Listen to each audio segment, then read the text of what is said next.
মামলায় কি এবার তবে আইও বদল? রেশন দুর্নীতির তদন্তে দায়িত্ব বদল রবীন্দ্রন দাহিয়ার। প্রশান্ত চান্ডিলকে অতিরিক্ত দায়িত্ব বলে দাবি ইডির। সন্দেশখালীর ঘটনার পরেই অফিসার বদলের জল্পনা। আমাদের সঙ্গে রয়েছেন আমাদের প্রতিনিধি অনুপ। স্বাভাবিকভাবেই একটা প্রশ্ন যেটা অনুপ সামনে আসছে, তবে কি তাকে সরিয়ে দেয়া হলো এই কেসের দায়িত্ব থেকে?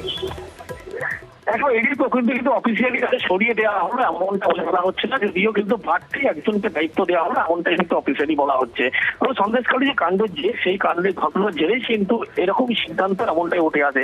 যে ইডি ডিরেক্টর যিনি এসেছিলেন যে বৈঠকে, সেখানেও কিন্তু এই তথ্য উঠে এসেছিল এবং যে কেন্দ্রীয় বাহিনী যখন তল্লাশি অভিযানে যায়, যে সময় ভয়াবহ পরিস্থিতি মার খায়, সেই সময় কিন্তু তদন্তকারী আইনের যে ভূমিকা ছিল সেখানে কিন্তু সঠিক ছিল না, এমনটাও প্রশ্ন উঠে আসছে ইডি অন্দরেই। তার কারণ যেহেতু যখন এই পরিস্থিতি ঘটে সে সময় কিন্তু রবীন্দ্র দাহিয়া যে তদন্তকারী আইও ছিলেন, তিনি কিন্তু সেখান থেকে প্রাণ ভয়ে অন্যত্র আশ্রয় নিয়েছিলেন। কিন্তু কেন্দ্রীয় বাহিনী সেখানে মোতায়েন যখন ছিল উপস্থিত, আরো আধিকারিক ছিলেন, পরবর্তী নির্দেশিকা কি হবে, কি পরিকল্পনা, সবটাই তদন্তকারী যে আধিকারিক আইও থাকে তার দায়িত্বে থাকে। কিন্তু তখন সেক্ষেত্রে তিনি যেহেতু অন্যত্র আশ্রয় নিয়েছিলেন, সেক্ষেত্রে তার কি ভূমিকা, অর্থাৎ তিনি কিন্তু ইতিমধ্যে অন্ধকারে যেহেতু প্রশ্ন উঠেছে, সেই কারণে মনে করা হচ্ছে বাড়তি যে দায়িত্ব দেওয়া বলা হচ্ছে ইডির পক্ষ থেকে, প্রশান্ত চান্ডিলকে কিন্তু বাড়তি দায়িত্ব দেওয়া হলো। কিন্তু ইডির পক্ষ থেকে এখনো পর্যন্ত স্পেসিফিক অফিসিয়ালি ভাবে বলা হচ্ছে না যে তাকে সরাসরি সরিয়ে দেওয়া হলো। কিন্তু এই মামলায় তিনি আছেন, কিন্তু সমস্ত কিছু দেখভাল করবেন প্রশান্ত চান্ডিল, এমনটাই ইডি সূত্রে খবর।